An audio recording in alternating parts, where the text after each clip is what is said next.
This podcast may contain explicit language.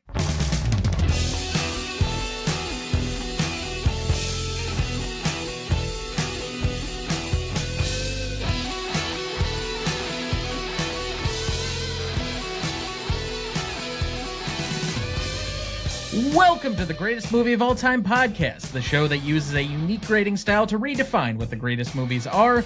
I'm Tom Duncan. And I'm Dana Duncan. A long time ago, in a galaxy far, far away, this show has waited 6 seasons to finally uncover one of the great film franchises of all time. Star Wars is up today. We also welcome in our returning celebrity guest, a comedian and host of the Midnight Facts for Insomniacs podcast, making his 7th appearance on the show to date. It's Shane Rogers.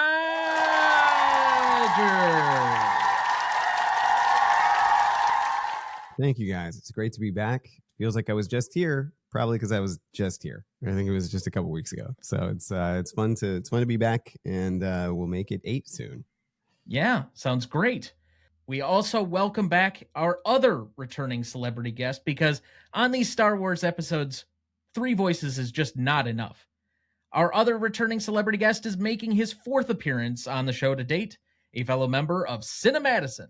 Please welcome in Jesse Sertle.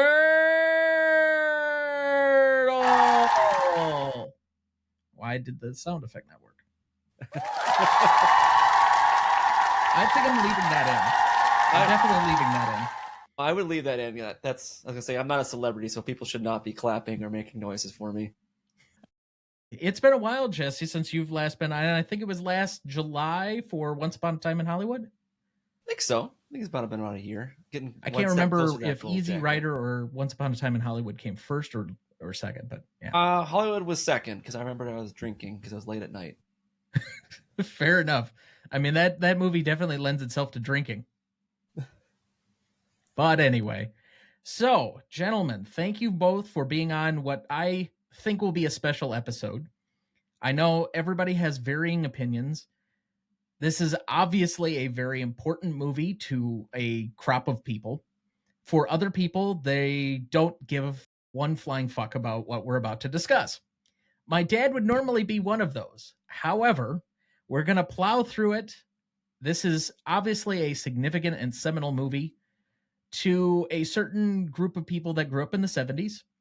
How many of us were alive during the 70s, might I ask?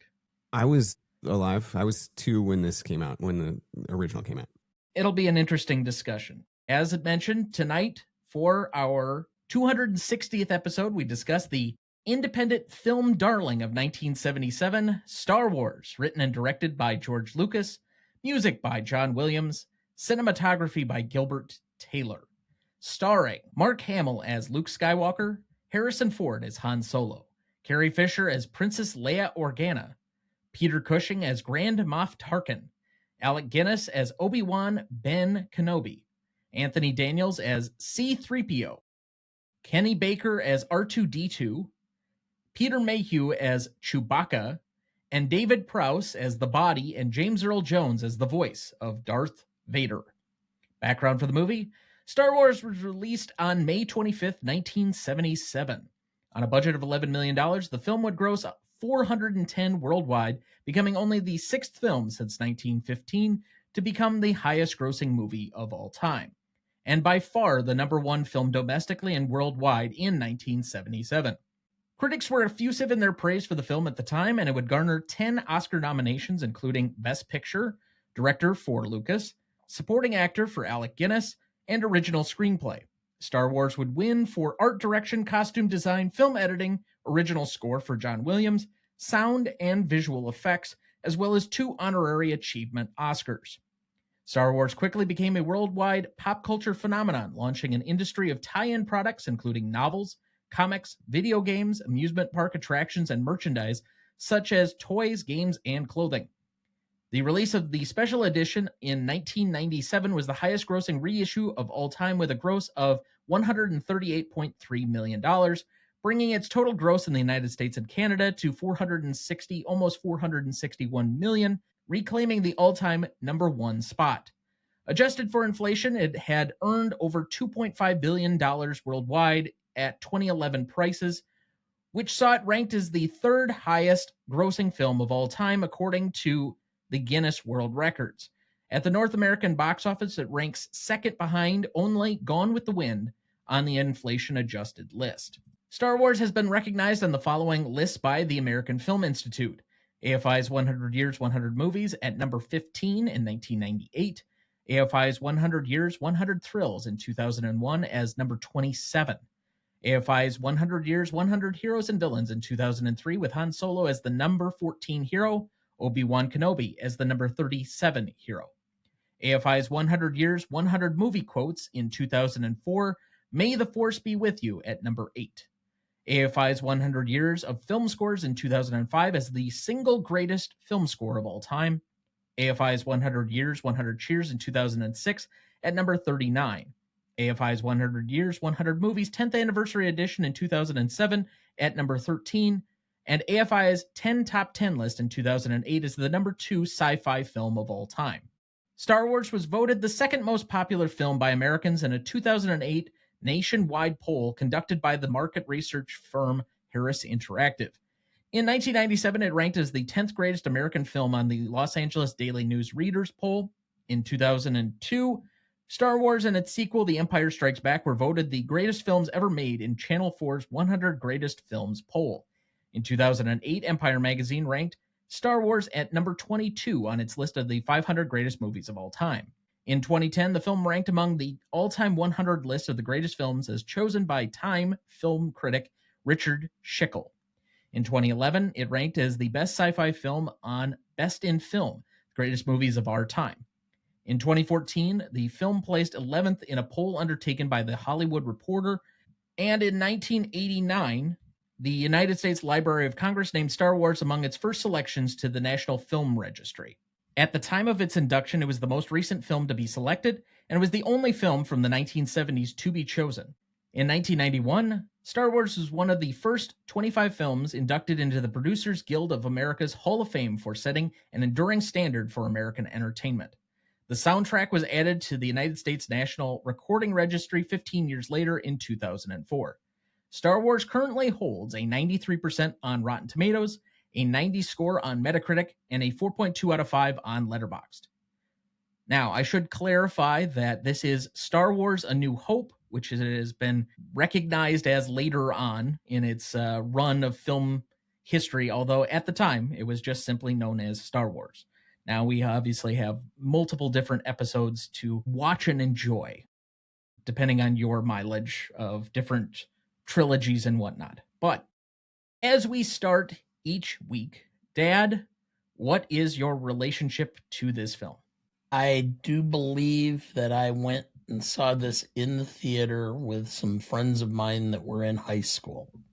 I would have been in junior high. Roughly 13, 14? I was 13. So you would be in the prime sweet spot age for this movie when it originally came out. Yes. Do you like the movie? Yes. Interesting. Okay. I liked all three of the originals. I saw all three of the originals in the theater. Did I go gaga and put on spacesuits and live and breathe Star Trek and Star Wars and all the rest of that? No. I also saw all the original, the first 4 Star Trek films, but I enjoyed them for what they were, but it was just a film to me. You did not try to practice the religion of the Jedi? No.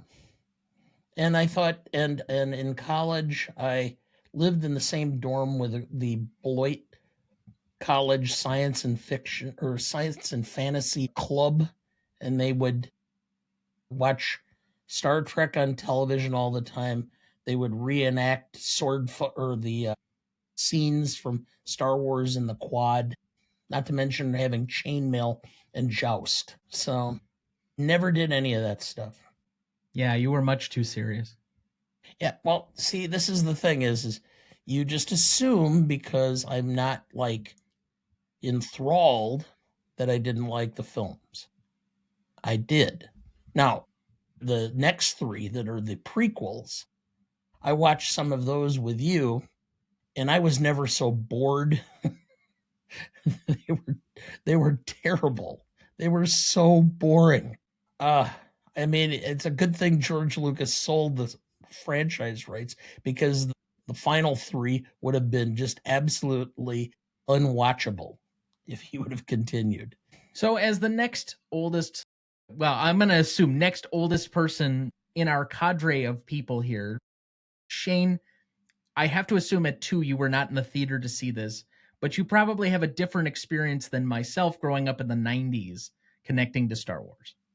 Yeah, I mean, I grew up in a Star Wars universe. I was obviously too young to see the first one, but I saw Empire Strikes Back. No, I saw Return of the Jedi in the theater. I think I was 8. So I grew up, I had the action figures, I had all the VHS tapes. I had various different implements that I used as lightsabers. So yeah, I was very into the series. It's been interesting. I think there was a lot of nostalgia for me when the new ones came out. I was very excited. I didn't wait in line. I had some friends who like waited in line overnight to see Phantom Menace. I wasn't that excited about it, but it was a big deal. It was a big cultural shift to a new generation enjoying Star Wars. And like Dana, I was incredibly disappointed, I guess would be the nice way to say it. And to me, it really, the new series really sullied my enjoyment of the first ones, honestly. I just felt like, okay, we've cheapened this whole thing. It's ridiculous now. So I have a complicated relationship with Star Wars now, where I feel like it's kind of hard for me to go back and watch the originals without putting them in the context of this juggernaut, this corporate ridiculous juggernaut of awfulness that I think Star Wars has become. But it was nice to be able to sit down. I hadn't watched the first one in a long time, so rewatching it for this was interesting, and I guess we'll get into it. I had mixed feelings about it, but I was able to rekindle a little bit of the nostalgia for that original trilogy that I think is so brilliant and foundational in pop culture.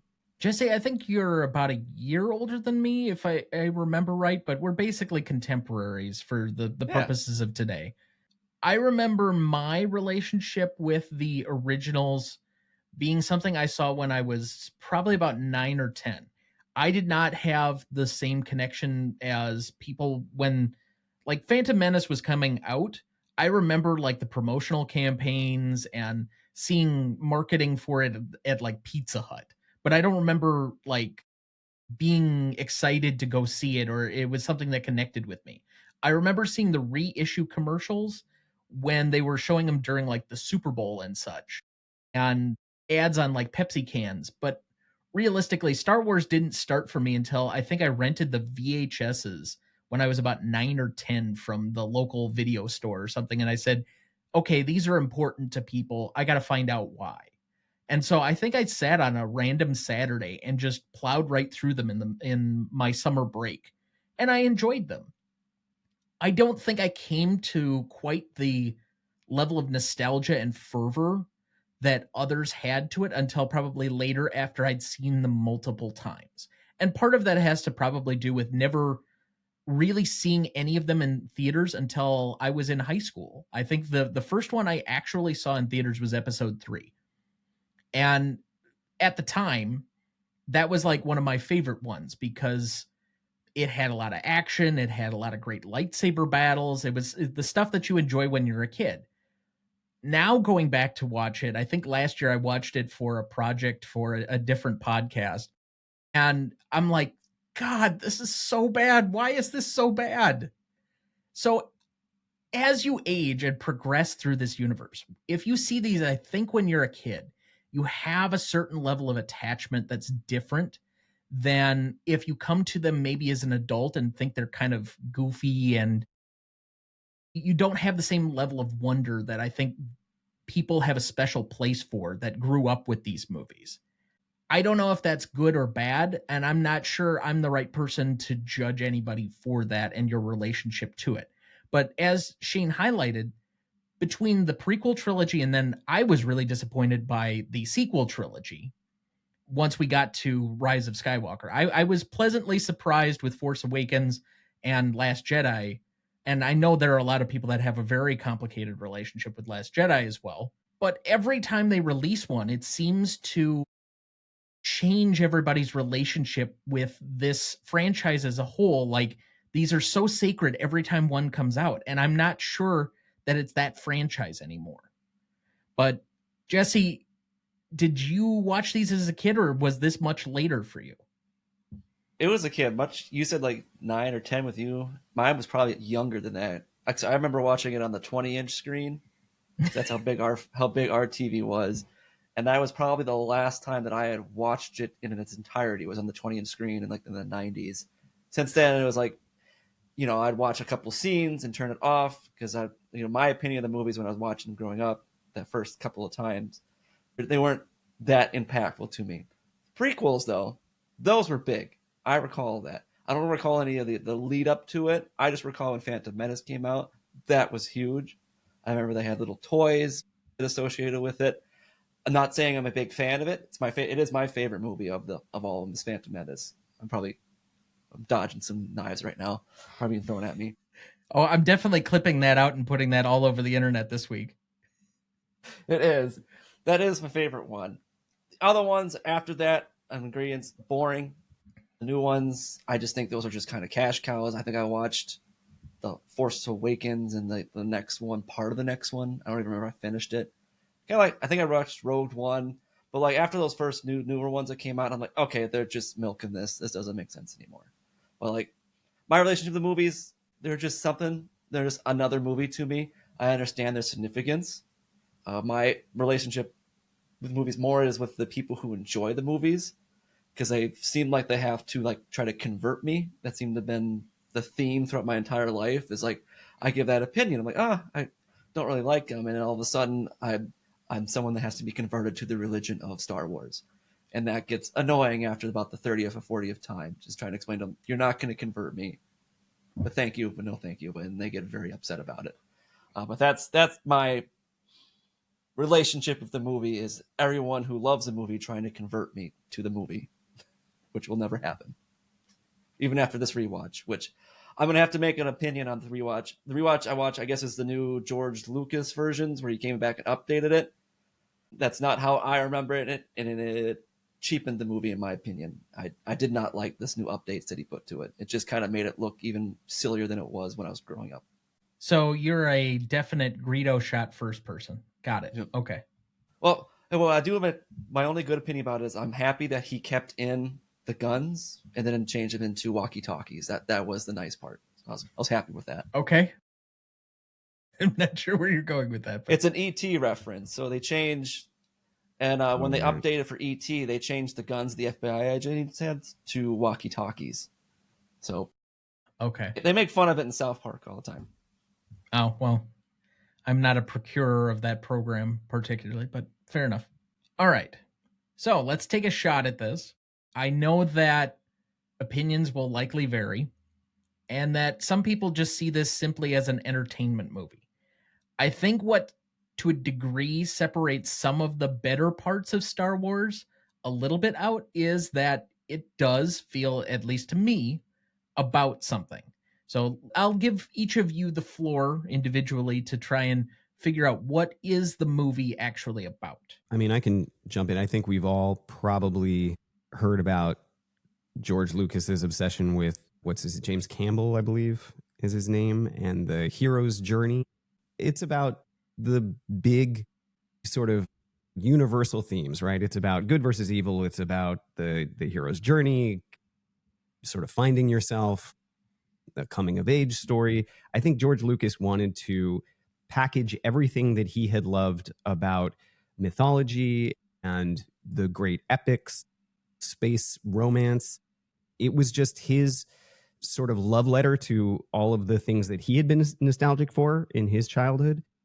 But I think that it's not about anything other than exploring these giant themes.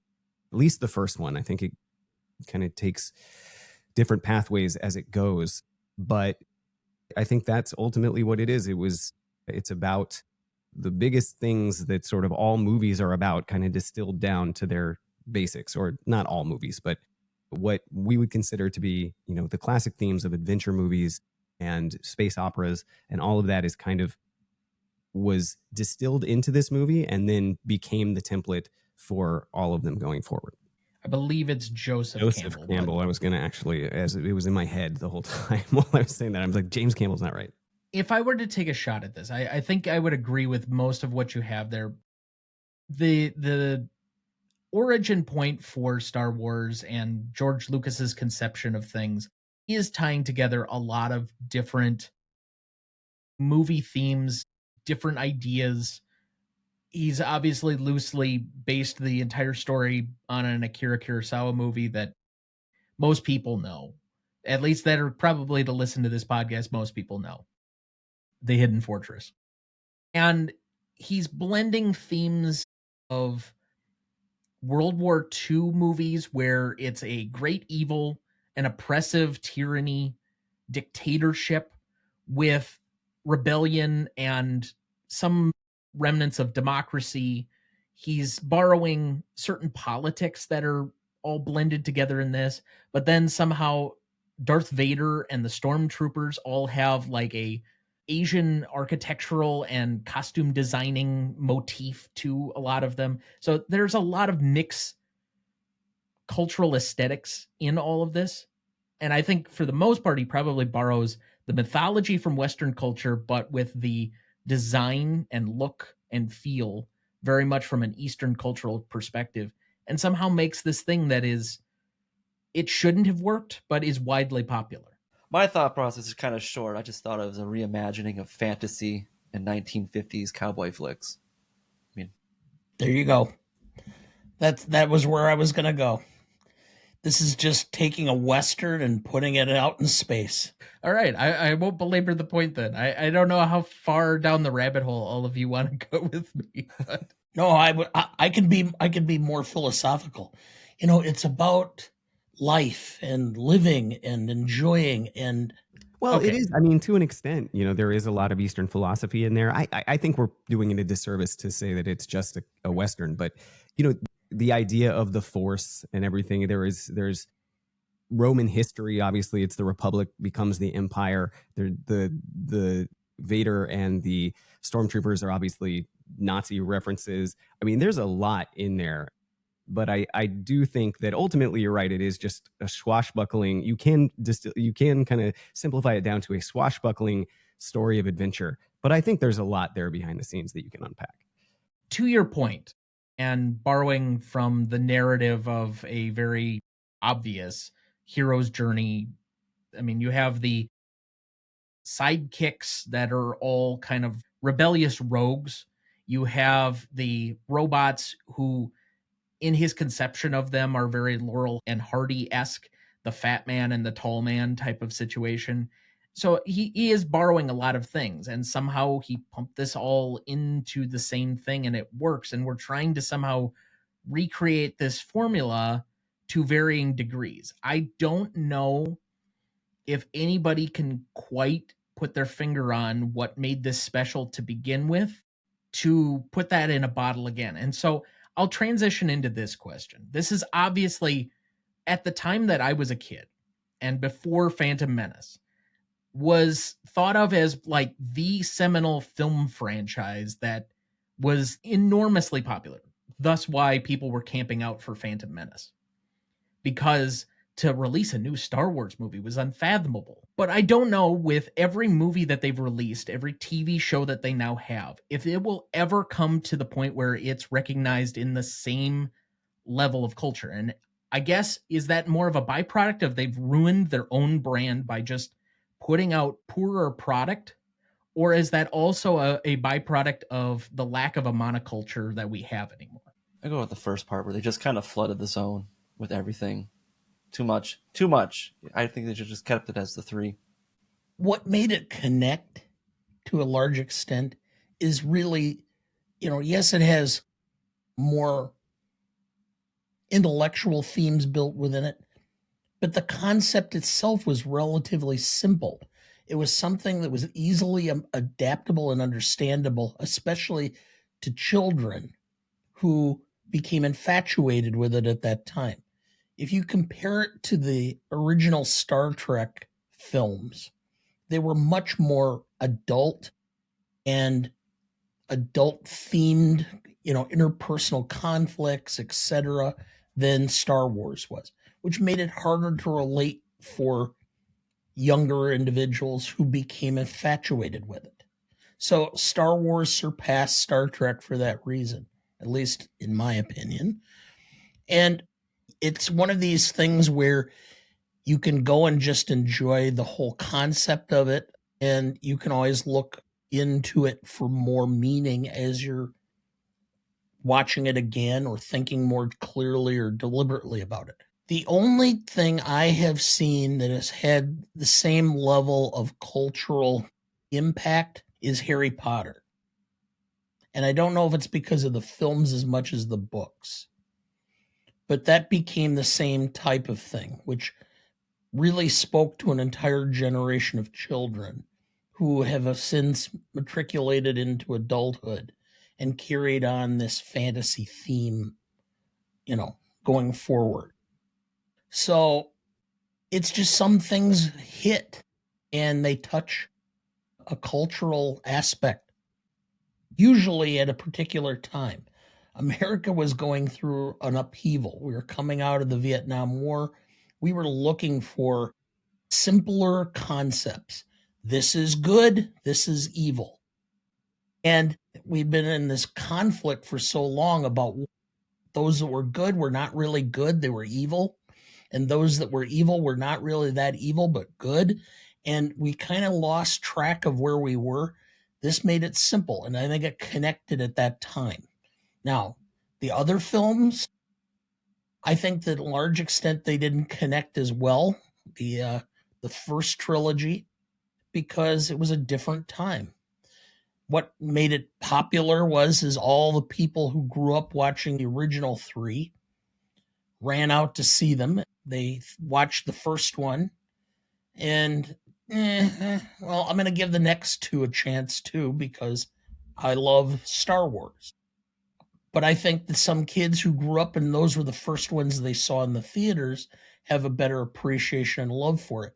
But I don't think they necessarily make the same connections with the public in general as the original three did, simply because of the time frame by which they were done. I mean, maybe Jesse could speak to this more, because I find it interesting that to think of now, had I not grown up in the world of the original trilogy, if I went back as someone my age or the age I was when I watched Phantom Menace and watched the original trilogy for the first time, would I have connected to it, or would I have been like, this looks dated and ridiculous? And we are a product of our time, and I had so much nostalgia for those first ones. But I know younger people who did grow up with the newer movies, with the prequels, and they have that kind of affection for those prequels. That is their version. They got a new generation, got its own trilogy and then more. And so that is something that really kept Star Wars in the zeitgeist, was that it was updated for a new generation. And maybe, and the new ones, I don't think were really built for the people who watched the originals. I think a lot of us went and were turned off by them, or maybe kind of grudgingly sat through the next series just because we had so much nostalgia and affection for the originals. But I think that is one of the things that Star Wars did really well, even though I resent it, is that it abandoned the original.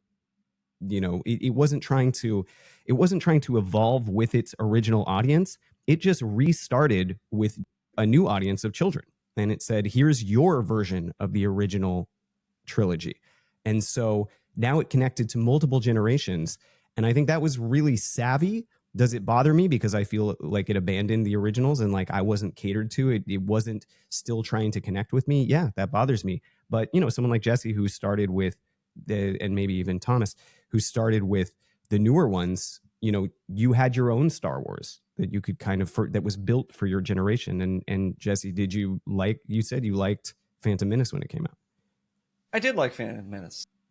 When I rewatched the New Hope, or I guess New Hope it's called, when I rewatched it, I kind of had the same vibes. That Phantom Menace kind of felt like the New Hope for like my generation. The other two, I recall seeing those in the theater with my friends when I was in high school, and just thought they were complete trash. Essentially, our opinion of that was, oh, this is just a 2-3 hour movie about Anakin whining about his life. That's essentially what it was. and I watched 2 of those. And basically, how I always thought about it is there's the thing, the prequel thing for the original thing for 1981, where they're just kind of like checking the boxes. Oh, yep, we got to make sure this guy's in it because he's got a role later on in the series. We got to make sure Anakin's doing this particular thing because that's going to happen later on in the series, instead of trying to make their own distinct style. So that was my opinion with that particular movies. I just thought they're trash. I mostly just kind of laughed at them. The first one, I think I was like, it was more like probably like 11, I think, because it came out in 99. Like more like 11 when that one first came out. And that one had a little bit more bigger impact on me. I enjoyed it. It's probably, like I said, still my favorite. Watching for all his knives, still my favorite one of the series. I don't know what your opinion on that, Thomas, though. I mean, I remember enjoying certain pieces of all of them, but as I've become a more, let's say, educated film fan, that has definitely changed. Like I said, when I went back and watched episode 3 for a different project last year, I didn't get what everybody hated about them so much, but it had also been probably at least a good decade since I'd seen episode 3. And now having to do this show every week and talk about people's individual acting performances and the cinematography and all of this other stuff, I guess there's more to it than just simple lightsaber battles, which was all you wanted when you were a kid. I mean, the reason that I loved Empire was not because it was like this great thematic movie and Yoda and all this other stuff. No, I liked it because it had the best lightsaber battle that I could remember between Vader and Luke.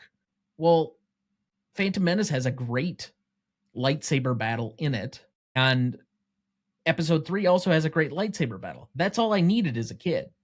Now when we're talking about this much later, I just remember lightsaber battles and like the fighting games that I had growing up and having Yoda as a character. I mean, that's my attachment to the movies. That's my probably biggest one, is playing with the characters in video games. yeah.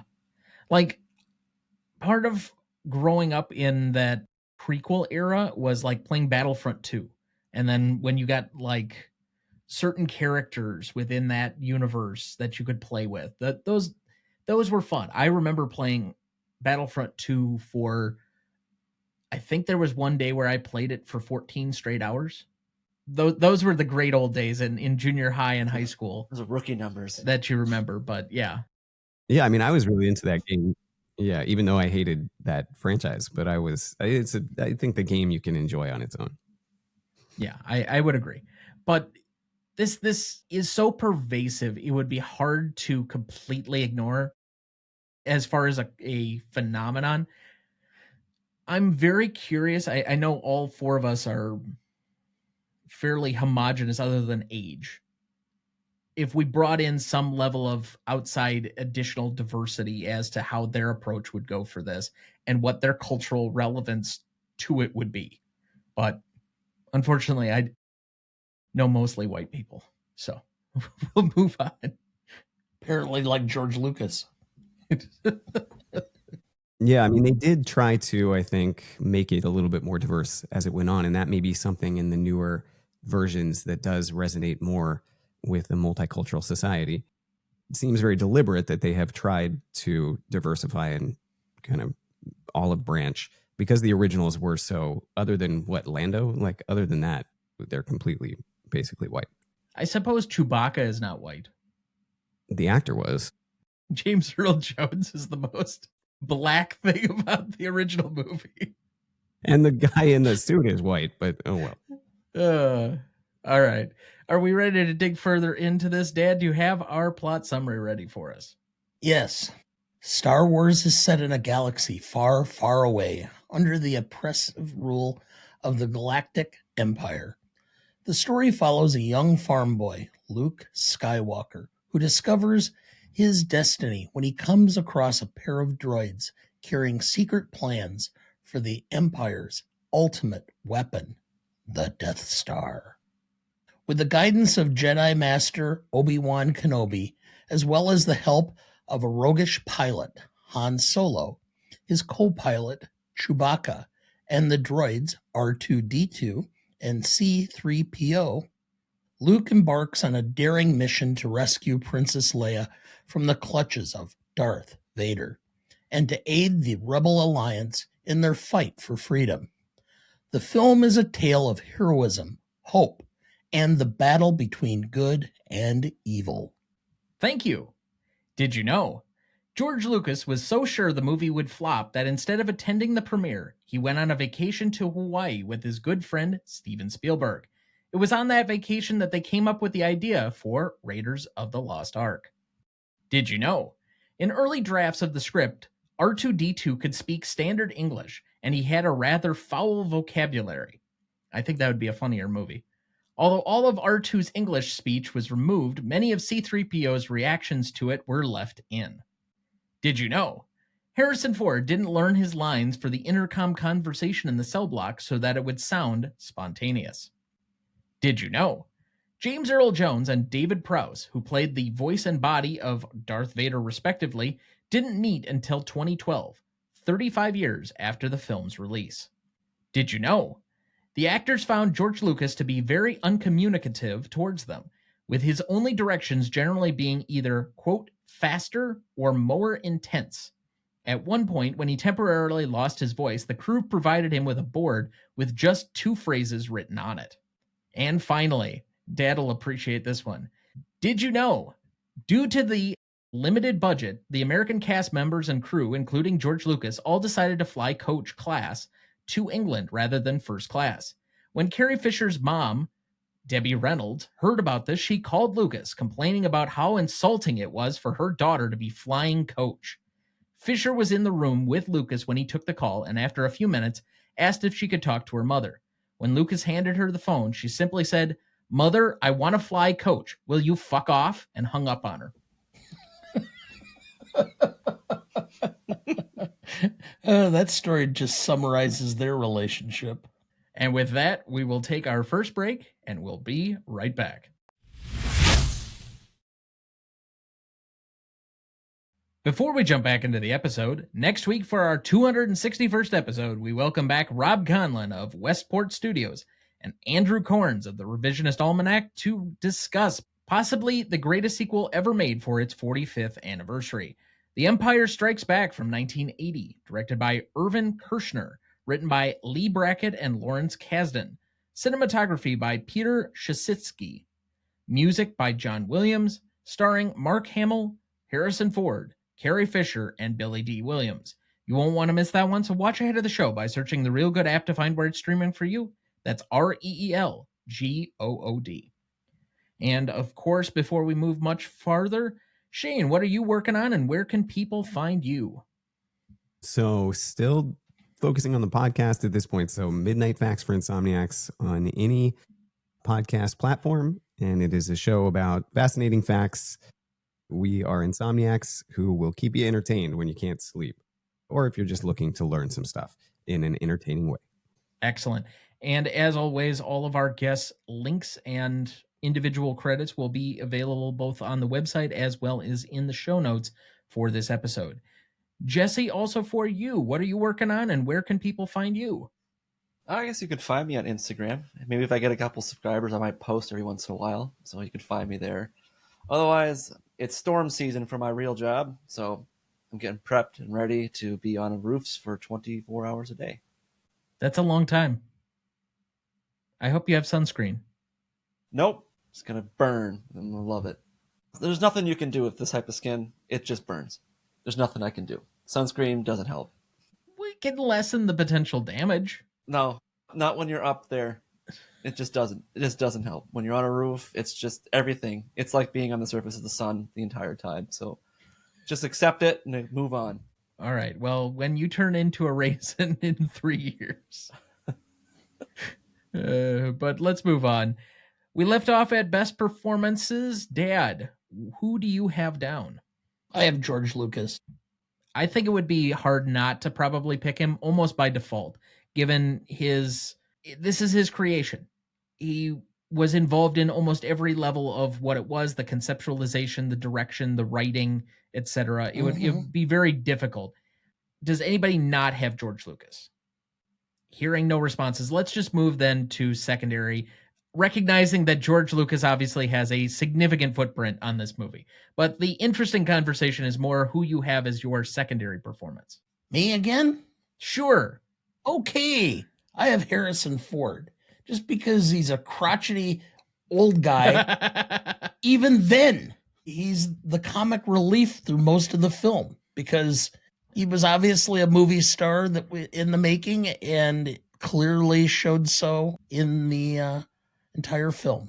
Okay, so we have one vote for American Treasure, Harrison Ford. I would go John Williams because I think that this movie is not this movie without the score. I think that it's the most recognizable element, and it's the one that's been consistent throughout the films. In some ways, it's the only thing that kind of ties some of these films together, and it is a classic. It became legendary, and I think that it is one of the big reasons for this movie's success. Try watching it without the score, and it just does not hold together at all. I would agree 100%. He was my best secondary. I think he creates a significant amount of character and tone with the music. It's bright and triumphant. The scrawl at the beginning of the movie just does not sound the same without this large orchestra section creating this ambiance of mysticism and bright music that immediately interjects you into the movie. And so I think he has a rather outsized footprint on the movie and the franchise as a whole. I would agree. It's John Williams for me.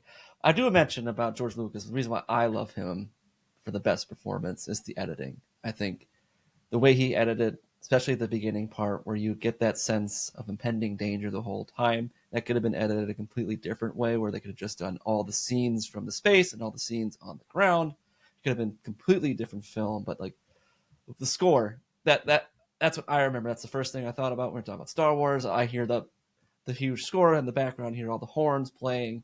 I mean, that's everything I think about when it comes to actual like blockbuster movies and series like that. Because like I think of that score there. I think of the Raiders of the Lost Ark, the score there, the Jaws score. That's what I think about with blockbusters. Is usually you got some score that's memorable through the whole movie. And this one definitely hits in. That's one thing I do remember throughout this whole thing. To Jesse's point, I watched a documentary last night about the making of Star Wars, and there was an original cut that they showed that was apparently just an absolute disaster because of the editing, because the editing was just a complete mess and it made everything long and boring. And Lucas basically fired the editor. The editor would not do it his way and hired a couple new people and was very involved. And they kind of made the movie work because apparently it was just not watchable before. I've seen that documentary too, and I'm like, oh, because that's my thought process. I'm like, oh, it seems like did a really good job, and I'm like, oh, confirmed that this would have been a terrible movie if edited differently. I think that's most movies if they're edited differently than the final product. Although there are some bad movies that probably could use some improvement on those fronts. Like I was in a discussion last week, and I know this is way like a year and a half preempting what I'm eventually going to say.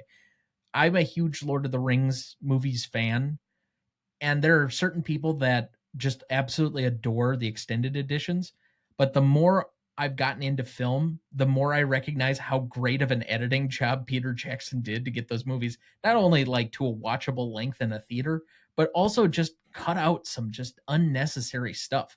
The added back in scenes. I'm like, this doesn't serve anything for the purpose of the story. It's just giving you more Lord of the Rings for no reason whatsoever.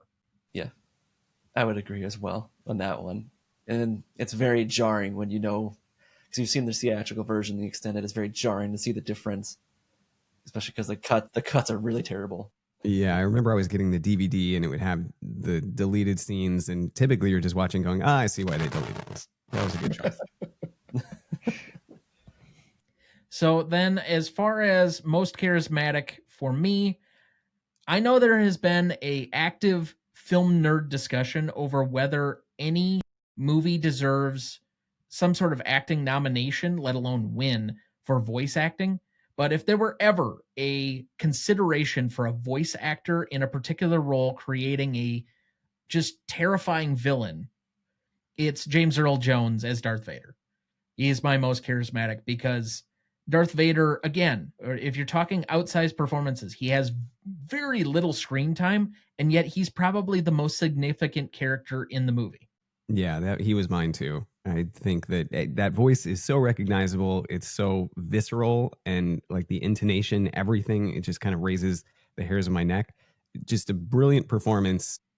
And I think voice actors don't get enough credit for having to. I guess he had the benefit of actually, having an imposing figure on the actual screen that he could put his voice over. But in that documentary, they actually show the original version where they had the guy in the suit say the lines. And oh my God, you realize how important James Earl Jones is because it's just laughable. I know originally I had James Earl Jones and Darth Vader as the most charismatic, but after rewatching it, I changed my opinion. I went to Harrison Ford. I thought he just completely chewed every scene that he was in. I thought he had the best character arc throughout the whole movie. My opinion on Darth Vader changed to the fact that he's just the biggest person in the room, and he's got a really cool costume. Other than that, I just thought, yeah, it's just another bad character, but like our evil character, sorry, not bad character. Watch out for knives. I gotta be careful what I say. I gotta be careful what I say here. There's people who love the film. Well, but I do think that's the difference because again, in that documentary, he still was the biggest person in the room. He still had the costume and the presence. And then when he's saying, you are a traitor and a blah, blah, blah, and blah, blah, blah. And it just, you realize how important that voice is, that the voice does, I think, make the character. But I get that. And I think Harrison Ford is certainly, he was the one who became the biggest star out of this whole franchise. So, obviously he was the one with star potential, and it did come across in that movie. He would have been my second choice. Yeah, and just further on the Harrison Ford portion for that character. When I rewatched it, I thought the movie is more about his character than any of the other ones because I felt like he's the one that changed throughout the most throughout the whole movie. I mean, he's just the mercenary smuggler, and then he joins the Rebel Alliance like at the end. Whereas Luke kind of has the chosen one the whole time. He doesn't really change until like the second movie where he has that conflict within his inner conflict in himself between turning evil or not turning evil. And then the other characters I felt were just too minor. I'm not sure I completely agree with it, but I know that's not an unoriginal take either, so I can't really go at it too hard. Okay. Dad, most charismatic? I had John Williams because John Williams in the score actually created a character as big and as real as any of the actors in the film itself. By the way, I just happened as a side note, who gave John Williams his Oscar for this film? That's a good question. It was up until then the guy that was the preeminent scorer for films, Henry Mancini. I don't know if I would call him the preeminent, but sure, okay. He was the biggest one at that time. He had the most Oscar nominations for score after Dmitri Tiomkin. Passing of the torch, I guess. And so, it kind of was the passing of the torch because he had Moon River, he had Pink Panther, he had Baby Elephant Walk from, what was the name of the film? Daktari. John Wayne film. So, anyway. All right. For the super fans out there, they'll probably have more than 5, and you're certainly welcome to nominate any ones that I missed, but I'm just going to give you my 5 of what I think are the most important scenes in the movie, and then we'll try and decide on best scene without attempting to offend anyone and still probably doing so. First, I have the diplomatic mission takeover, which is the opening sequence where they board the ship and they find Leia, etc. Then I have Mos Eisley Cantina, which is basically skipping over what I find to be probably the most boring part of the film, where they're first on Tatooine and they're with the Jawas, and basically until they end up with Luke. I'm like, can I pull out my phone for like 5 minutes? Anyway, then I have the Jedi training on the Millennium Falcon. I have the detention block and the trash compactor, which is one of the more... I'm not even sure how to explain that scene. It's got so many things that I have questions for later. And then finally, defeating the Death Star. What else did anyone want to add? I like the council meeting where Darth Okay. Vader chokes one of the generals. I thought yes. that was a very good sparring between, I was just calling him lead Nazi general. I can't remember his name in the movie. But I thought that was a very good sparring where they're trying to see what the best way to crack Leia. I thought like how that scene kind of played out was really interesting. And it gives you kind of an impending doom of how powerful Darth Vader actually is. And how everyone doesn't really seem to care about him. They just kind of entertain the fact that he's there. At the same Yeah, time, I was going to bring that scene up because it's interesting. It says a lot without saying much that there is this race of Jedi or religion of Jedis that Darth Vader is really not even taken that seriously because it's been kind of eradicated, but you get the sense that he is kind of the most powerful. It is interesting too because he's clearly not the leader. There's Grand Moff Tarkin, I believe his name is, who sort of has Vader on a leash, but you see how powerful Vader is. And I think it's really well acted. It also, that's just an indelible image for me is Vader kind of squeezing his hand together and the guy choking. It's just a really powerful visual that I think sticks with a lot of people and is one of the things I remember from the entire first trilogy. All right. So out of diplomatic mission takeover, council meeting, Mos Eisley Cantina, Jedi training, detention block and trash compactor, and defeating the Death Star, what is the best scene? Don't everyone go at once. Well, I've already mentioned which I thought was the best scene. So Okay, so you have the council meeting. I'll say I think it's the Mos Eisley Cantina just because it's the one where you truly have a certain level of separation. While you get a little bit early on with the Jawas that we have other creatures and aliens and things, this is the one that truly separates it out and says we're in a completely different universe. And it is somewhat of an establishing moment within the grander universe, taking you truly into a universe far, far away. But we also get Han Solo and the Greedo kind of sequence. We get Luke and him getting into a disagreement at the bar, the guy getting his arm cut off. We first see a lightsaber, quote unquote, in action and what it can do. There are so many pieces to that are establishing of the larger Star Wars mythology that is more grandiose. And it comes at a nice pivot point in the film where you kind of need to expand on where you've been up to this point so far.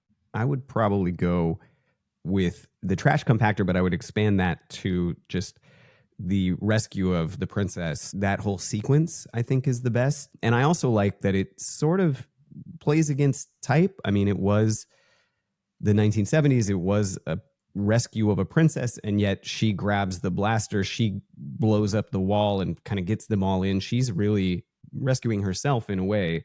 And so I feel like it sort of undermines stereotypes and also is at the same time the most kind of cliched and exciting scene in the movie. It's, you know, you can't go wrong with a damsel in distress rescue, right?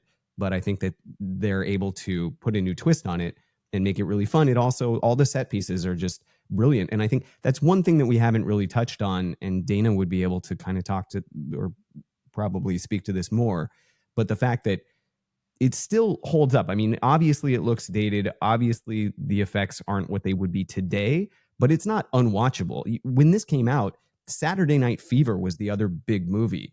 And watch that now and try to not feel like this is a dated. I mean, Saturday Night Fever looks ridiculous, but Star Wars still holds up. I mean, those effects were something that no one had seen at that time. It blew people away. And like I said, Dana could probably speak to this more, but if you look at other movies of the era, it doesn't look anything like them. And those incredible paintings that they used in the background and the way they seamlessly blended in with the practical effects, it really is a movie that changed film and did things that people didn't even think you could do. I mean, it took 2001 and made it a million times more impressive.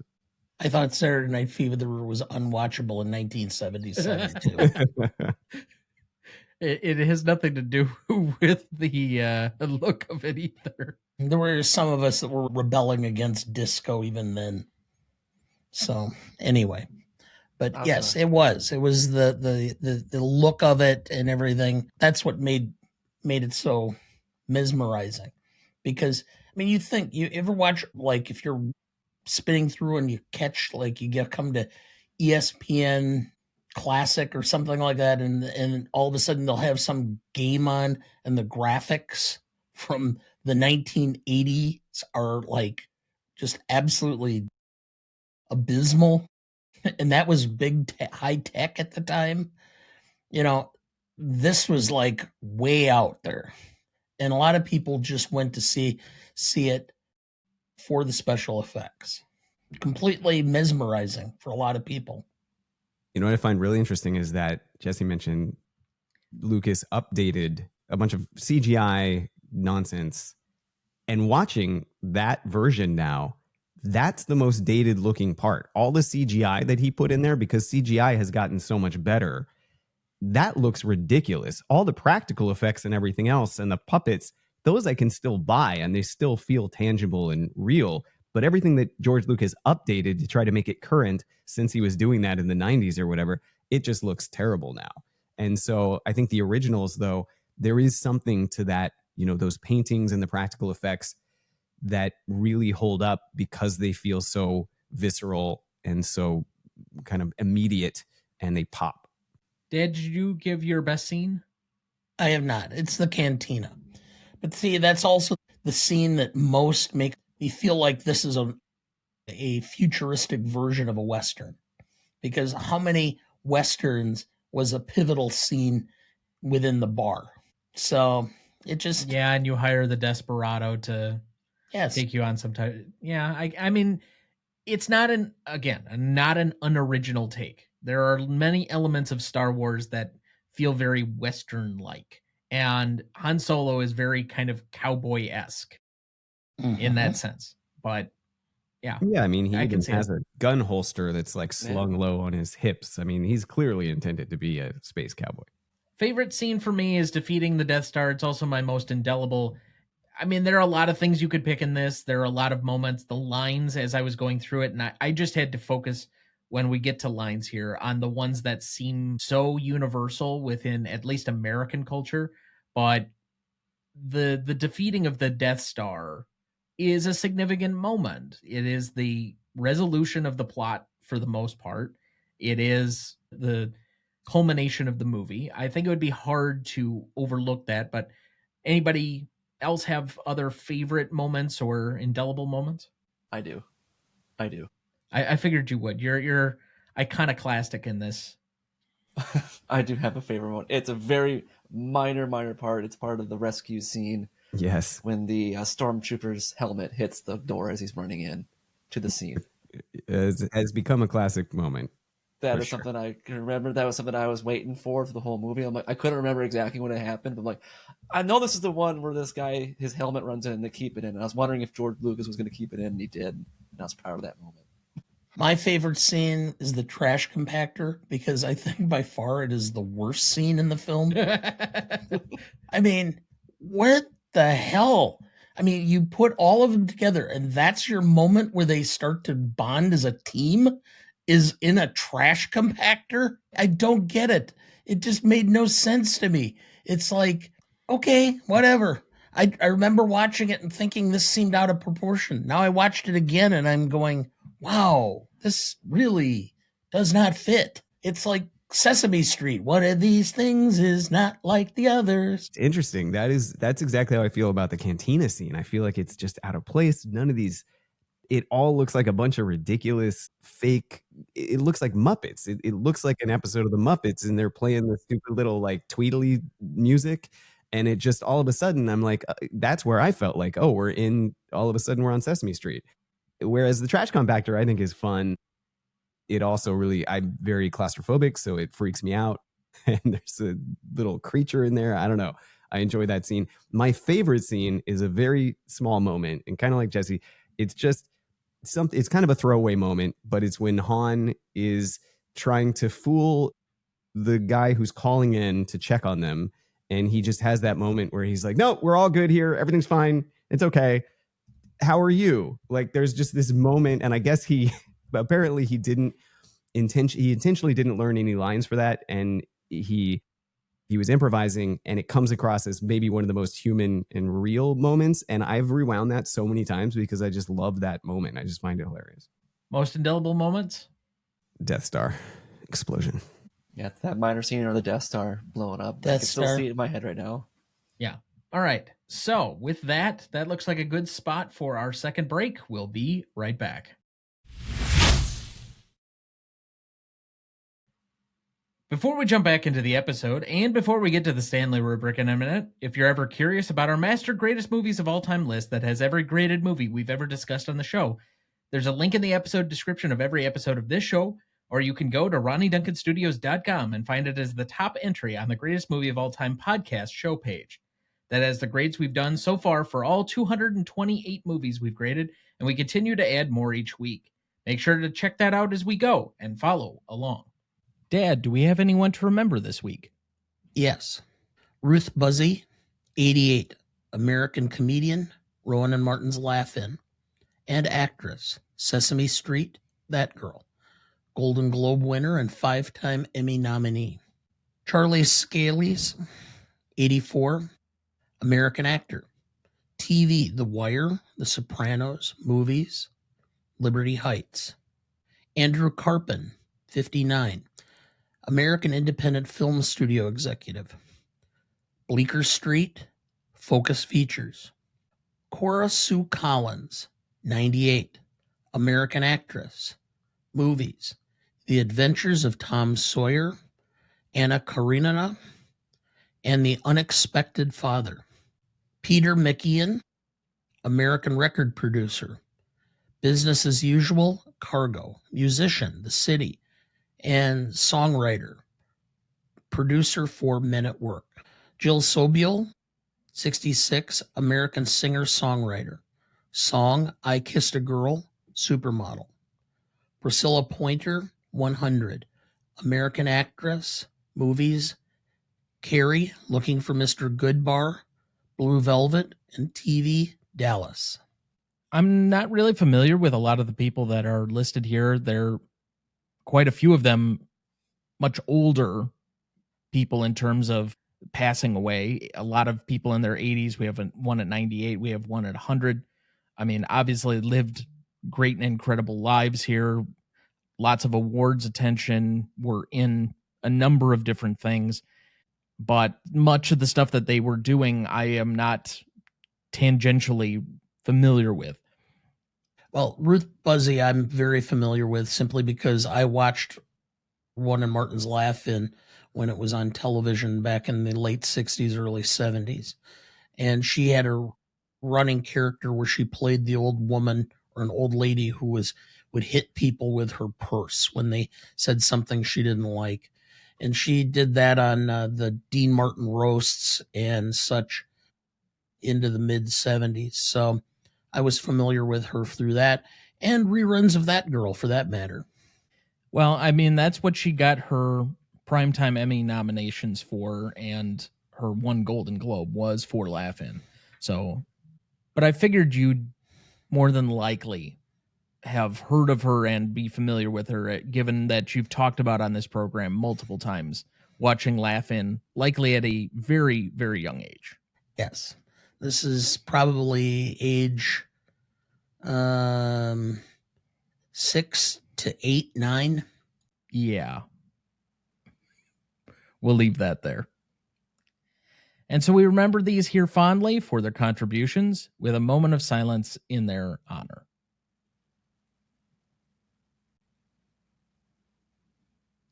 Thank you. Let's move to best funniest lines. Since apparently none of us has a good Wookiee call, and I guess the best we can do is me sounding like Ray Romano when I try to do mine, we're going to just go right into it. My first one is the most obvious line of all time. Since this will be coming out this week, I will wish you all a happy May 4th with May the Force be with you. I think the other obvious, probably the other most famous line is, "These aren't the droids you're looking for." Oh, mine's up the beep boop beep boop boop beep beep woo. Although anything that R2-D2 does. Han Solo. Hokey religions and ancient weapons are no match for a good blaster at your side, kid. Ben Obi-Wan Kenobi, You will never find a more wretched hive of scum and villainy. Vader, I find your lack of faith disturbing. Now, Vader, do we need to do the voice? The Force is strong with that one. I don't know. I just love it the way he pronounces everything. It's beautiful. Line that could be said by many middle-aged married men. Han Solo, wonderful girl. Either I'm going to kill her or I'm beginning to like her. Obi-Wan Kenobi, use the Force, Luke. Also, Obi-Wan Kenobi, and an addendum to these aren't the droids you're looking for, the Force can have a strong influence on the weak-minded. Just a good Kenobi burn. Forgot Princess Leia. Aren't you a little short for a stormtrooper? Obi-Wan, I felt a great disturbance in the Force, as if millions of voices suddenly cried out in terror and were suddenly silenced. I fear something terrible has happened. Han Solo, it's the ship that made the Kessel run in less than 12 parsecs. Which is great because a parsec is a measure of distance, not time. Obi-Wan, that's no moon. It's a space station. It feels so cheesy when you say it out of context. Obi-Wan, in my experience, there's no such thing as luck. Princess Leia, help me, Obi-Wan Kenobi. You're my only hope. My last one, and I had mentioned it before as my favorite moment, it's Han saying, had a slight weapons malfunction, but everything's perfectly all right now. We're fine. We're all fine here now. Thank you. How are you? My final one. It's Obi-Wan. Hello there. Back as I get the call back to the other ones.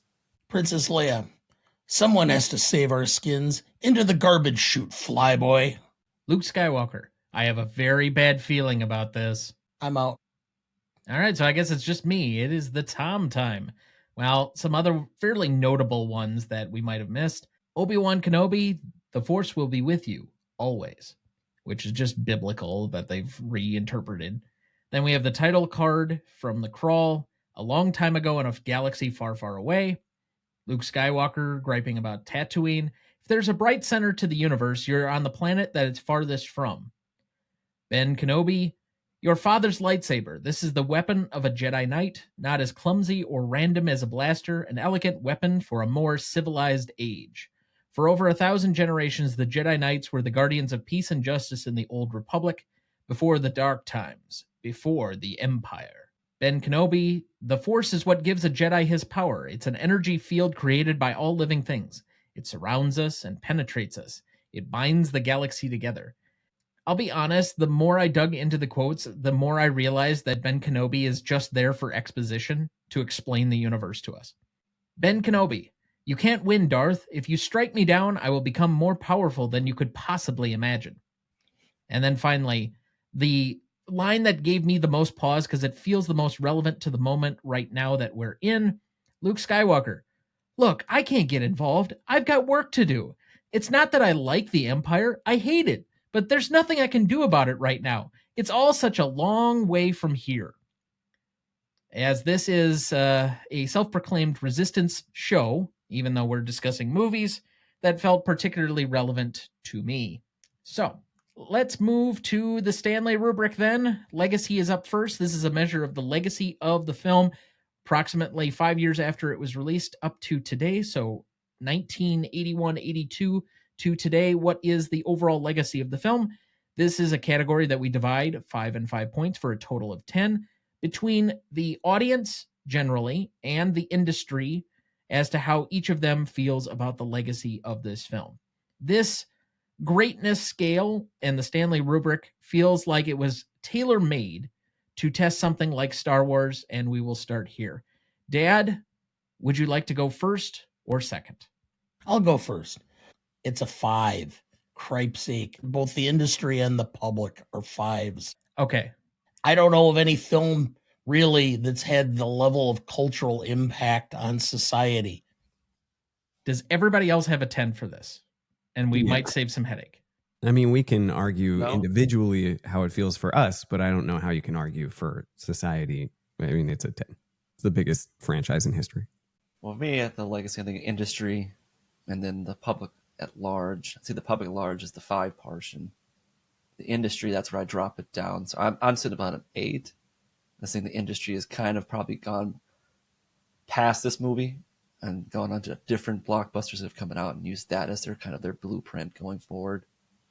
I think they've kind of forgotten about this particular movie in the industry wise, other than the fact of the franchise. But like the fans are what you could tell they're everywhere. They line up on the block still 20 years later to go see prequels that are terrible. But like I said, I can give it an 8. I can't give it a 10. Okay, so I think unequivocally this is a 5 in the industry, because even if you don't go from the standpoint of that they're still trying to make sequels and TV shows and everything else, which is obviously by itself significant that there is a fervor for this type of content, just the fact of something of this quality or variety was up for significant awards attention at the time, that it's so culturally revered that it was retired by the Library of Congress as one of the initial first things, because they recognized, even above Jaws, that this was significant in its moment, that it is one of the few films to hold the title as the all-time highest box office earner in its moment, and there have only been, I believe, 11 to this point that have held that title. I think it's unequivocally a 5. Where I would take a slight half step down is only that the audience, and especially for the originals, has soured a little bit on the franchise maybe as a whole, and maybe the original trilogy only because of the subsequent content that has not lived up to the standards of Star Wars. And so if I think you were to have somewhat of an argument against that overall, it would be there as opposed to with the industry. But that's just where I'm at. I mean, you could say the audience has shifted, but there still is a huge audience. This is a almost 50-year-old movie, and they are still making, Disney, go to Disney Plus. There's still multiple series that they're making in the Star Wars universe and more movies coming. So I just don't know how anyone can argue that this isn't a 5 in both. If it isn't, what movie is? Like, this was the start of a 50-year franchise that is still going strong, maybe with a different group of people. I'm not as locked in as I was when I was a kid, but so many new kids were. And it's the biggest franchise in history if you look at global revenue and or just number of people who go out to the movies. This is the biggest franchise in history, and I just don't know how you argue against that. I guess I was trying to be a little nuanced there in not being somewhat fanboyish, but if you don't somewhat reserve this as being a 5, like what right, gets a 10? What? Well, I mean, we've gone Jaws is a full 10, and I would say that's somewhat comparable. It's in the same era. I think I tried to argue for a 10 for Legacy for The Godfather, and there was some disagreement there on that. But I get what your point is it is so culturally pervasive that the lines and such are just so well known, and the name Star Wars evokes emotions in people whether or not they like the franchise or not. So even on that front, I guess I'll concede. I will match the 10. So there's 3 10s and an 8. The industry in and of itself spoke as to how valuable this was, and it started with this film. How many billions of dollars did Disney pay Lucas? It was like $3 billion. Yeah. Whole companies sell for less. This was a film franchise. Yeah. I mean, I'm going to get to it when it comes to novelty, but ILM as part of that is also significant. So yeah, ILM was created for this, or I guess in the wake of this. We wouldn't have Pixar. We wouldn't have most of the CGI that you have today. I mean, this is a foundational franchise. So that's a 9.5 average between the 4 of us. Impact and significance. This is a measure of the impact and significance of the film in the initial 5 years that it was released, as we normally split between the audience and the industry as well, 5 points and 5 points. Do we really have to go through the discussion? This is what I think is quite literally the standard version of what a 10 should be. Any disagreement? No, I wouldn't disagree. I'd say it's a 10. I'm a 10. Yeah. Like, I just think about the movies. Like, I think we kind of mentioned this earlier about the movies at the time. I know it was a movie like Damnation Alley that came out that same year. And just, it was, I've seen it in theaters and I can't believe I went and watched it. It was that bad. And to see this movie, I'm like, this is the standard of how to make a blockbuster, how to make a sci-fi movie going forward. And I think at that 5-year run, I don't know how you could argue that this wasn't one of the bigger things of that 5-year run between 77 and 82, right? And that 5 years is one of the big things in the movie industry. I mean, it changed everything at that point. I'd say even more than Jaws. All right, then let's move to novelty, since we all had a 10 there. Novelty is the measure of the originality of anything having to do with the movie and the movie's execution. 5 and 5 points each for a total of 10. I guess I'll lead off here. On an originality front, I'd love to be more nuanced, but it is, again, and I hate to sound like the broken record a little bit on this. This was inventive. Whether you want to say that the story itself is a little bit, and like I'd accept some level of an argument that the story is not grandiose. We have the same complaints against Avatar, like that it's just basically borrowing its storyline and ripping it out of something else. This is loosely based on the Hidden Fortress. It's got some elements of other mythology and things that it's bringing to it, but it's combining it in a new way that feels exciting and fresh. And there really wasn't anything else like this. It reinvented what it was to make movies at the time. Add in all of the special effects and the other industrial great things, the practical effects that they were doing at the time, and everything it took to make this movie, and created an entirely new franchise, whole cloth, overnight. I hate to do this again, but I kind of feel like I have to go 10. I see where you're coming from. We had a little bit of this talk, I think, with Ex Machina. I do think, though, that it is really an inventive repackaging, but it is a repackaging. I mean, all of this had been done before. Lucas basically took all his favorite things and mashed them together. He loved Japanese aesthetic. He obviously was based on another movie loosely. He loved the Joseph Campbell mythos. And he just took all those things. And yes, he did create something novel, but so much of it is easily identifiable as being, the charitable way to say it would be, borrowed. But he definitely stole from everybody. Now, I love that he did it, and I think he made it work. But all of this stuff had been done. I would probably go, I think combined, I'd go around a 7 or 8. I'm going to lean. I agree that because of the legacy and how much it changed everything, I'm going to go with an 8. I do think, though, it is very obviously derivative in so many ways. I'd go with 7 on this particular one. It's, like I said, there are a lot of elements that I felt were basically like I said, someone said repackaged. I felt like the same thing, some repackagedness. But I feel like same thing with the impact. This is a completely different approach in my mind to making a sci-fi movie during that time period. I'm thinking, like, again, Damnation Alley, horrible movie. Don't suggest anybody watch it, but if you want to, you can see my opinion of what other 70s sci-fi movies are like. And this one is just miles ahead and different, and I think it changes everything going forward. But the story itself, I mean, it just, like I said, it just feels like the same thing. Just a reimagining of a fairy tale cowboy movie from the 50s. It was also, even watching that documentary was really interesting for the flying scenes, the TIE fighters. They literally took World War II films about World War II dogfights, and recreated exactly those shots. And, you know, he had loved all of these space operas when he was younger, and he went back and just took whole scenes, and recreated them lovingly with a lot of detail. The angles, the way that everything moved, you know, he didn't just use them for reference. He took these scenes and put them in his film as an homage in a lot of ways. But, you know, it wasn't, and I think he did create something new, which is why I'm going 8. But I mean, he straight up took scenes from other movies and just used them. And it's pretty clear in there. Well, for me, the execution on this is a 5. Simply because he did it, and did it very well, especially in the method by which, you know, he had available, the means by which he had things available. CGI was not to the same level. He had to do a lot of other stuff, but he did it extremely well. So I have no problem with that.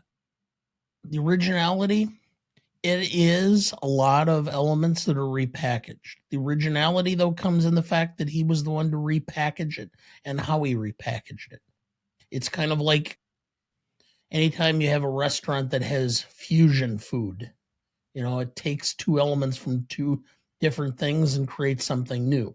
Does that mean that it's just, if it's a Korean Italian fusion, does that mean it's just Korean or just Italian, or is it something new? So I'm going to give it a little higher points in originality, but I can't go full 5. So I went with a 4. So I'm at a 9. So we quite literally have a 7, 8, 9, and 10. I think that's a first. And so that averages out to an 8.4 between the four of us. Excuse me, 8.5 between the four of us. I was just going to say, that didn't seem right. All right, classicness. This is the most difficult to put our finger on category. It's basically how well the movie has aged or not, with any number of things that could be a part of that. So because of the difficulty, and because my father seems to love living in the nuance of this category, he ordinarily leads off for us. I will let him do so here. All right. If ever there's a film that potentially has the ability to be the ultimate in classicness, it would be something that has had a 50-year legacy. But I can't go 10, and it's for 2 reasons. I'm going to give it a 1/4 point down for, I know that the graphics and the CGI and such is improved. It's a little dated in spots. So I have to go down at least a little. I'm taking into account that for its time, it was revolutionary. And so it was better than anything else. So I'm giving it some benefit of the doubt because of where it was in the process. Where I have to give it another 1/2 or 3/4 point down, though, is the lack of diversity in the cast. And I find it interesting. Wait. 3/4 point? 3/4 of a point. No. Half point or full point? All right, so I'm going down 1/2 or a point. Let's just say it that way then. I'm at a 9 overall. Let's just put it that way. Okay. What I'm getting at is I just find it odd that the only African-American actor doesn't even appear on screen. I mean, only the white people on Earth populated the universe? It's either Muppets or white people. So I got a problem with that. They tried to fix it a little bit as the next 2 movies. They kind of really did it more in the prequels and then the sequels, but I still have to give it points or a point down for that. So I'm at a 9 overall. The only thing I could say in its favor on the diversity category is that Leia is a fairly strong female kind of led heroine character. But yes, this movie in some ways does deserve some issues, I guess is the best way to say it, for its lack of racial diversity within the universe, especially when we have a universe of just diverse aliens all over the place. But with that being said, I really don't have anything outside of your arguments, save for 1 point. Is it the fault of the movie to have the toxic fan base that is now so closely associated, especially after this last sequel trilogy, that I felt it much more in a hive mentality online? Is that the fault of the movie, or is that just we should leave that out because that's the fan base? I would entertain at least an argument to maybe have that be the fault of the franchise for creating this toxic fan base, but I'm also not sure that I would make that the movie's fault. I mean, The Matrix has a toxic fan base, and it was created by 2 trans siblings. Like, you can't control how people reinterpret and try to own your IP. So yeah, I don't think that's the fault of the series. Fair. So then I'm also at a 9. So we have 2 9s to start. I'll do a 9. Like I'm trying to separate, unless should I include the George Lucas version that I watched, the updated version. I don't know. That's my own thought process. Should I include that? If I do, I'd put it down to an 8 because that dated it really, really hard for me. But classicness, I'd say a 9. Like I said, everything seemed pretty on par with me. Like I wouldn't go back and rewatch it, but I didn't feel any dated other than the awful CGI. Yeah, I'm right with you guys. I think that it is a movie that really stands up. I do think, surprisingly, the way that Leia was handled and how strong she is, she's one of the toughest badass characters in that film. But again, you can't give it a 10 just because of the diversity. So I'm going to 9 too. Rewatchability, I'll just knock mine quickly out of the way. I've tried to be a little bit more objective with this category, knowing that I just simply do not rewatch a ton of movies. But if there were ever a franchise that objectively you could say is fairly rewatchable, it's this. Obviously, due to the amount of times that people have rewatched and rewatched and rewatched at least the original trilogy.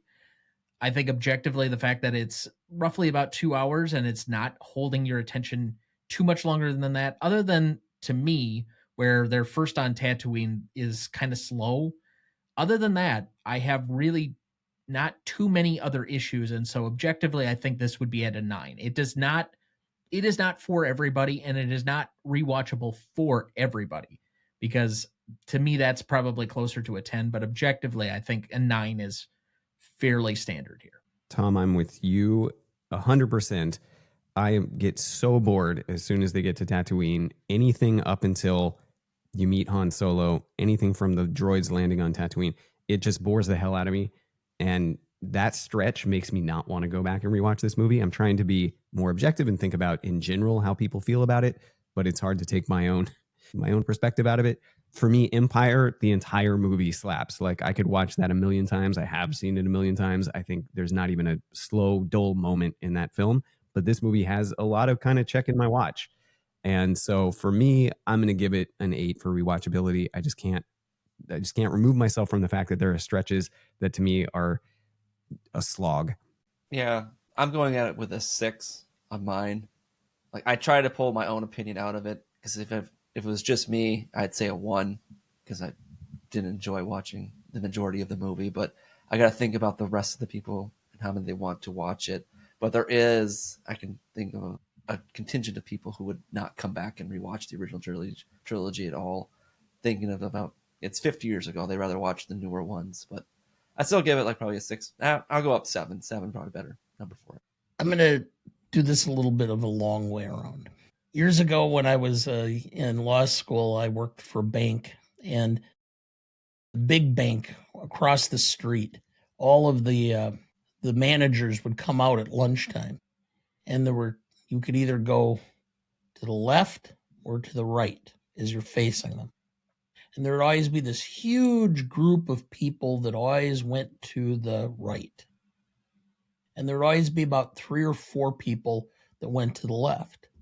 And they were all going to lunch. And so I convinced this other guy I was working with, we should go follow the people that went to the left and see where they were going to lunch, because I think we would like that better.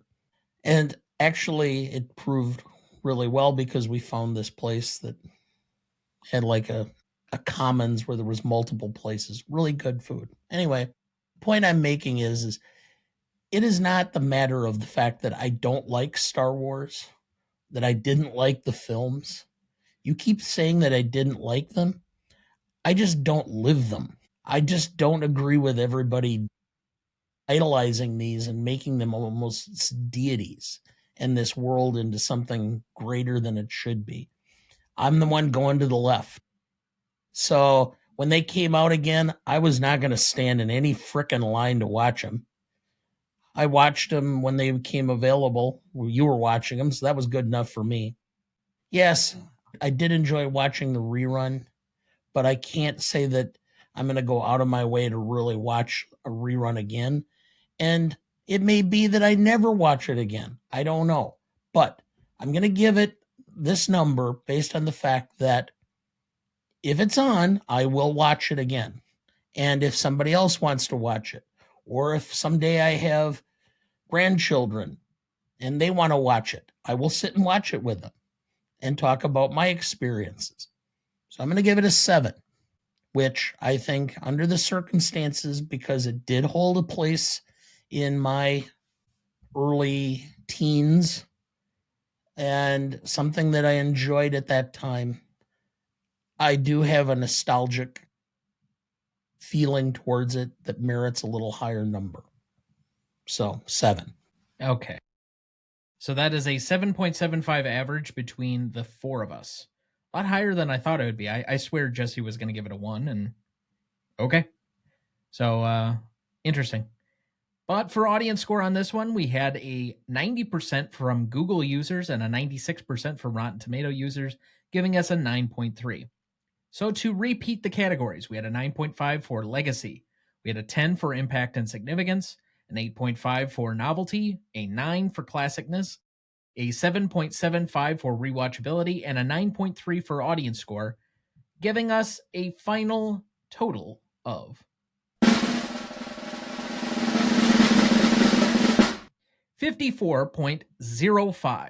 And any guesses as to where that currently ranks on the list? I'm assuming very high. 13. Not bad, Dad. It is currently going to reside between Saving Private Ryan and Raiders of the Lost Ark at number 12. So just outside the top 10, which I guess, Jesse, you were correct in your prediction before that the two movies you chose to be on this year really were not going to be in the top 10, but just barely did it stay out, at least for now. I'm sure we might have some sycophants that want to come on and revisit this with us and boost up the numbers, but I think that's probably fair for what we've done so far. Of course, and this is primarily directed at certain people that are probably furious with us right now, but if you disagreed with any of our scoring, or if you agreed with any of our scoring, let's just say that, you can find us at our email address, greatestalltimemoviepodcast@gmail.com. You can find us on any of our socials at GMOAT Podcast, for which I will be plastering all of Jesse's weird takes on the internet all week for him to see and get backlash for.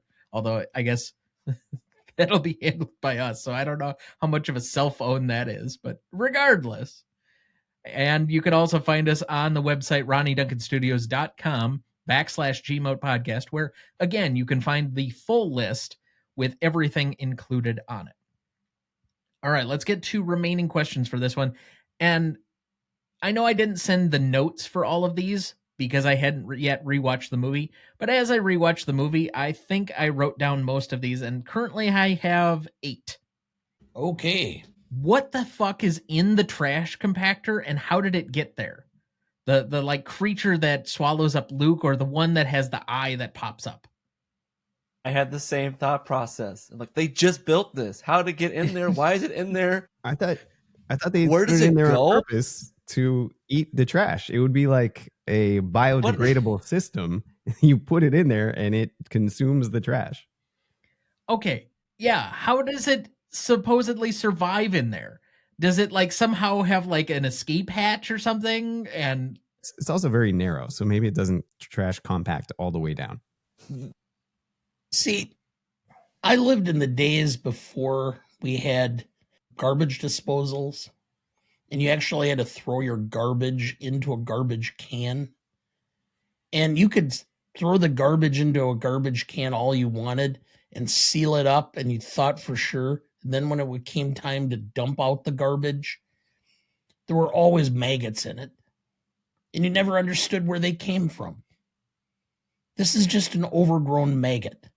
Well, also with biodegradable stuff, if you throw it in compost, they introduce worms in there on purpose to help with the process. And maybe what was left was all the stuff that it couldn't eat, but maybe that was where all their trash went, and it was eating all the biomass. not bad. I Think think too that deeply on this creature. all right, fair enough. I those are acceptable reasons. All right. Number 2. If Luke is short for a stormtrooper, how does the armor fit? Yeah. I actually thought about that last night. Okay, he found an equally short stormtrooper. And theoretically, they're all clones if you follow the prequel trilogy. It was interesting. I went to like the Supposedly. Star Wars at Disneyland, they have like the Star Wars experience or whatever, and they were still kind of building it. It wasn't all the way complete, but they had stormtroopers running around. And I have to say, like, being up next to them, they had big dudes in the stormtrooper suits and with the mask and everything, and they were holding the fake guns. And they like walked, they would menace you. They would walk up and say like, show your papers or something just to mess with you. And it was actually pretty intimidating. I was like, Jesus Christ, these guys are freaking me out. It's an interesting, I just never thought, I always thought they looked kind of silly on screen. And I feel like they probably did get pretty big dudes to be those stormtroopers. You can just run away. They won't be able to hit you with their saber. Yeah. Okay, if Vader is able to feel Obi-Wan's presence, how come he doesn't feel the Force in Luke or Leia when he's around them at all in this movie? He does. He does Luke in the speeder at the end, but he could have easily felt him and Obi-Wan in the Millennium Falcon as they're hiding. I don't know how he doesn't just sense that they're there. Yeah, they have to bring out the like scanner. I thought he just, maybe it was a misinterpretation. I thought there was a line where he felt something was in there. That's why he brought the scanner out, because he knows something's in there. Like he wasn't believing but that he also was doesn't empty. feel Luke's presence. He only feels Obi-Wan. Is it that Obi-Wan is so strong that he like drowns out because Luke has not yet learned to channel his Force ability? But then at the same time, he's quite literally the only other person that's a Force user around Leia. And if you take the prequel trilogies for face value, she's supposed to have like some Force imbuement that all the Skywalkers have that allows her to be very Force sensitive. How does he not recognize that at all in her at any point during the film? Well, not to mention the fact that, as spoiler alert, him being Luke's father, that makes him also Leia's father, and he didn't realize that and what the potential was of her power. How does a ship go into hyperspace without a pilot, then arrive out of hyperspace and get sucked in by a tractor beam? Because that's their explanation for how the Millennium Falcon has nobody on it. Yeah, a lot of the physics are bonkers. First off, they call hyperspace going to light speed. Light speed would still take millions of years to get between planets and star systems. You can't think about that too hard. It's like parsecs. Like, sure, It's okay. It's a very small galaxy. That's all we're gonna have to think of it. Apparently, but it is far, far away. Mm-hmm. Yes. Okay, what position is Grand Moff Tarkin that he can order around Darth Vader? Yeah, that's the thing that has never made sense to me. You have this guy who's clearly the most badass in the universe, and he's just basically an attack dog for an old dude, and they're all below the Emperor, so that doesn't really make any sense. Can the Death Star jump to hyperspace? Because otherwise, how does it move between planets so quickly? It's supposed to be able to. That's something that I kept thinking about, because when it was moving around the planet to shoot at the Rebel base, I'm like, I mean, it was just in hyperspace. Like, why did it hyperspace to behind a planet and then have to slowly move around it in order to blow up the other planet? But like, it just felt like poor planning to me from the Empire side. My guess is that it's going into a semi-orbit around the planet because of the gravitational pull, but that it can't just, because of its size, that it can't just simply like travel like a ship would individually to the planet immediately. It's got to go into some form of an orbit. But that's the most kind explanation of the whole thing. All right. How does the Millennium Falcon shoot the TIE fighter at the end? We know that it only has two sets of guns, one on top and one on the bottom. And clearly Han is in the driver's seat when he shoots it. So is Chewie the one shooting? Because I think don't you see both Han and Chewie at the end in the front seats? So who's shooting the guns? When after the explosion, they do show a shot of Han Solo celebrating. Is Chewie next to him? That I think he is, if I remember right. I mean, I'd have to go back and watch the individual moment, but I think when I wrote down the question, it was them both pictured being there. Yeah, that doesn't track. Because there's no third person.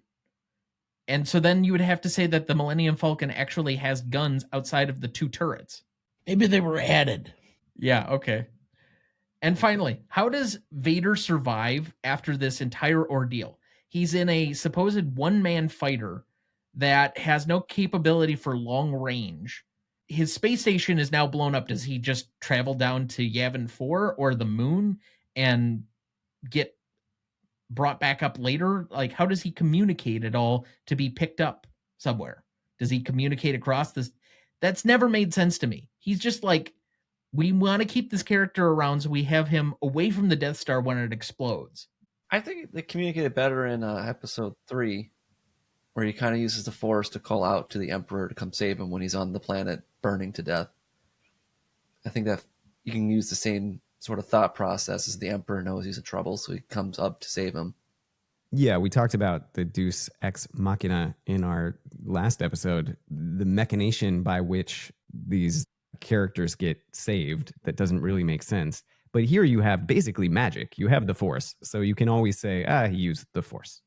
I mean, that kind of is the Deus Ex Machina for this series. That's not how the Force works. Also, I guess if I were to come up with yet a further question of this, assuming that the Death Star has a fairly wide blast radius, how long does it take for each of the torpedoes to cause the chain reaction and then have it so that they could safely get outside of the eruption or the explosion zone, but somehow Darth Vader never gets out of range? Does he have sense to see that it's going to explode and he figures that he's going to get outside of the blast radius? I mean, I don't want to step on this movie. I do this as somewhat of a labor of love for a movie that I've seen probably 24 times, but... Yeah, some of these are legit questions and some probably feel like nitpicking. So I have a question to throw in here. So it's even read in your description of the movie, and I noticed it when I was watching it. What exactly are they farming? Because every scene's a desert. I'm confused about, because it says he's a farm boy, and I kept thinking to myself, what are you farming? Like moisture farming? yes, they are moisture farmers. Okay. That makes absolutely no sense either, but you're in a desert farming moisture. Well, that actually makes sense. I mean, if you're in a desert, you can dig down and you can trap basically evaporative. There's ways to get water, and you would need that. The water would be like currency on that planet. Okay. But that makes sense. 'Cause I could not figure out for life of me. 'Cause I have a vision of what a farm looks like, and I'm like, there's nothing that looks like a farm here. I don't know that that's true, but that I do know that you can moisture farm, and that it would make sense if that's the thing. But I'm not sure. I don't remember if that's what they're doing. This is definitely an email to George Lucas about what they're I don't know. farming. I know more about moisturizing. Which they would need a lot of living on a desert planet. Yes, where it potentially is like being on a roof for 24 hours a day. Yes. Any other questions? Hearing none, thank you to both of our guests for being with us for such a special episode. This is kicking off a trilogy of Star Wars films that we're doing back to back to back. Obviously, I announced it earlier during the show that we're doing The Empire Strikes Back next week, and then the following week we're doing Return of the Jedi. We're just crossing out all 3 OG Star Wars films in a row. But again, thank you to both of you for being here. Shane, please remind everybody what you're working on and where they can find you. Midnight Facts for Insomniacs, podcast of fascinating facts, some humor thrown in. Me and my co-host have been doing this for, I think, 5 years as of this year, and it's going great. And we'd love to have anyone aboard. Join the Midnight Masses, become an Insomniac. So find us anywhere you listen to podcasts. Excellent. And Jesse, what are you working on and where can people find you? You can find me on Instagram. And like I said at the beginning of the show, if I actually get followers from this, I might actually post things on it. They'll be movie related. And yeah, I'll be working on my tan on the roofs for the rest of the summer because it is storm season for my job. All right. Normally I would ask remaining thoughts here, but we are pre-recording this a little bit. So instead, I will just call a little bit of an audible and say that as of this week, this will be the first full week that we have started to put together what we feel will be a very special project coming out later this year. We cannot yet reveal all of the details for this, but note that this is a very large-scale project that we have combined to do an overlapping thing with a lot of the same guests that we've had on the show, other guests in our greater Cine podcaster universe, and we are very excited now that it is going to be live, that once we start getting the submissions back from everybody for this project, we'll be able to share the results with you. I'm very much looking forward to seeing kind of the combined efforts of everybody on this and where it will end up taking us, but just kind of a teaser that something will be coming up later in the year, probably at least not until the fall, and then we'll be able to share what's going on with all of this with you, and we look forward to being able to do so. So any quick thoughts from you, Dad? I did finally get a chance to complete the first season of Landman. It was excellent. It just sucks you in and brings you right into the whole story. And it's not often that I find television so enthralling that I'm looking forward to the next season.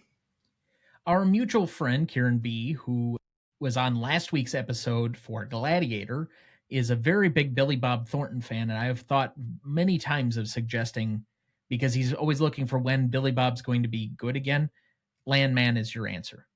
He is Yes. terrific in that series. So if you have Paramount Plus or access to it in some way, shape, or form, it's very easy to binge. I think I got through it in a few days. So definitely if you need something, and it's not even like harsh or non-casual viewing. It's very simple to watch, but it's very engaging. I would agree. So that'll do it for us this week. Thank you for listening. Do or do not. There is no try. Next week for our 261st episode, we welcome back Rob Conlon of Westport Studios and Andrew Corns of the Revisionist Almanac to discuss possibly the greatest sequel ever made for its 45th anniversary, The Empire Strikes Back from 1980. Directed by Irvin Kershner, written by Lee Brackett and Lawrence Kasdan, cinematography by Peter Chasiski, music by John Williams, and starring Mark Hamill, Harrison Ford, Carrie Fisher, and Billy D. Williams. You won't want to miss that one, so watch ahead of the show by searching the Real Good app to find where it's streaming for you. That's REELGOOD. Please like, follow, rate, and review, or whatever on whichever platform you have so that more can join in our fun. You can also email the show at thenewRonnieDuncanStudios.com or at greatestaltimemoviepodcast@gmail.com, or find us on YouTube, Instagram, Twitter, Letterboxd, TikTok, or Blue Sky at the handle @GMOAT Podcast. The Greatest Movie of All Time is a production of Ronnie Duncan Studios. Our show is mixed, edited, and written by Thomas Duncan. Our music is thanks to Purple Planet Music. Our distributor is Captivate FM. Our technical provider is Riverside FM.